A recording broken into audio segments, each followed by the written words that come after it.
Hi guys, இன்னைக்கு நாங்கள் சுவாரஸ்யமான விஷயம் ஒன்று பார்க்க வாங்க வீடியோக்குள்ள போகலாம்.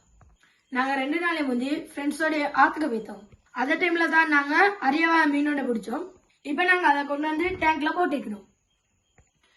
இப்போ நாங்கள் இதை டீட்டெயில்ஸாக பார்ப்போம். இதை மீன் பேர் என்னண்டா ஈல். இதுக்கு எங்கள் ஊரில் ஆரல் என்று சொல்லுறாங்க.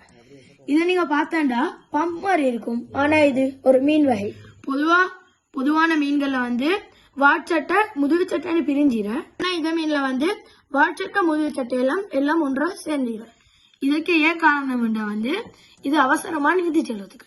இந்த மீன் முகத்துல ஊசி போன்றவை கொண்டு இருக்கிறது. இதை ஊசி ஒரு சென்சர் மாதிரி ஏண்டா உணவு எங்கிருந்து கண்டுபிடிச்சு போகுது. இதை மீன் ஸ்பீடா நீந்திரத்தால நாங்களும் என்னோட ஃப்ரெண்ட்ஸும் கஷ்டப்பட்டு பிடிச்சோம். இதை மீனை நீங்க ஆத்துல கண்டாலும் ஒல்லி லேசா பிடிச்சிடலாம். இது ஒண்ணு இந்த டேங்க்ல கொள்ள நாங்க வந்து இது சின்ன சின்ன புல்களை தான் நாங்க போட்டோம். இப்ப இதெல்லாம் மீன் இல்ல, நாங்க அதை ஆத்துல கொண்டு தொட்டோம். இது ஒரு அழிஞ்சு வர அரிதான மீனினம். மிச்ச பேர் இந்த மீனை பிடிக்கிறதால இந்த மீனினமே அழிஞ்சு வருது. சோ ஃப்ரெண்ட்ஸ், இந்த வீடியோ நீங்க ஸ்டாப் பண்றதால இந்த மீனினம் அழிறதுல இருந்து எங்களுக்கு பாதுகாக்க முடியும்.